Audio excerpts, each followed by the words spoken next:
So, bit of a weird video this morning that I didn't expect to be making at any point, but apparently WTF1 is changing. For those of you that somehow have been living under a rock, they're a pretty well-known F1 social media team, / they've got various pages and do their own podcast and things like that. But yeah, it all seems a little bit weird, I can't lie. Yeah, so I mean, WTF1 Matt, or ex-Matty G as he was known back in the day there, tweeted out this morning saying he's leaving WTF1, Tommy Benningham as well.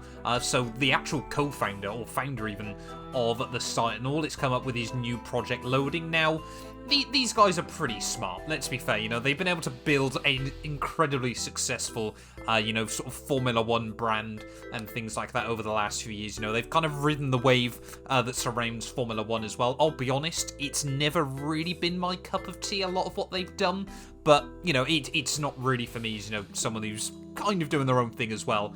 But, yeah, it seems quite interesting. Now, WTF1 have actually announced their own new lineup of sort of presenters and things like that. But, yeah, the race have tweeted out this morning discussing who their new team are going to be. There you can see, I actually do know all of these new content creators, I guess we're calling them. Hannah, she's lovely. I've met her a couple of times.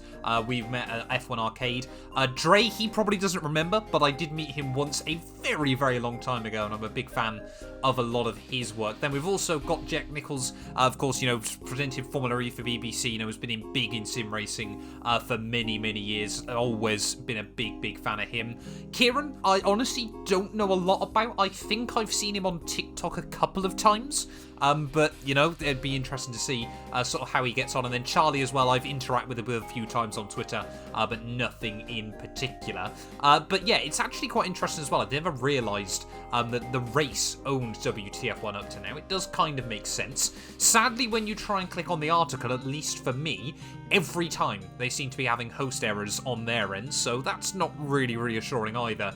That, yeah, they're struggling to be even able to load their own website at the moment. But it is a bold move. Now, for Matt and Tommy, I'm under no illusion whatsoever. They have most likely been signed either by Formula One themselves or another very big organisation, whether it's still under the race umbrella or whether it's elsewhere. They'll be on big money. It's just the way it works. They are the face of WTF1. It seems like a lot of people, for the most part, aren't happy really with it. But it is what it is. Money talks at the end of the day, and I'm sure, Tommy's worked on that brand for the better part of a decade, so, if he's getting a nice paycheck from it, let's be fair, who can blame him?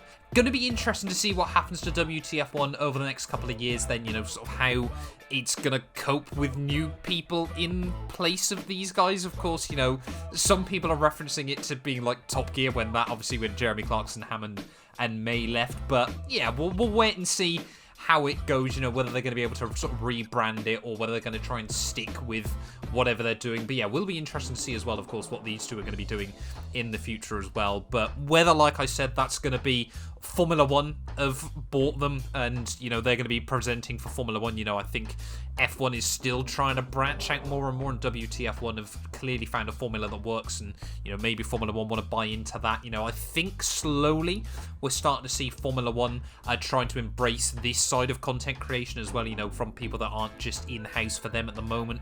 And, we've sort of seen that with the Pit Stop podcast as well last year. They're really starting to look further afield for where they want to try and get their content. But yeah, big moves coming in. Let me know sort of if you're a fan of their work or sort of what surprised you, about this as well. But yeah, I think it's going to be one to watch closely over the next few months.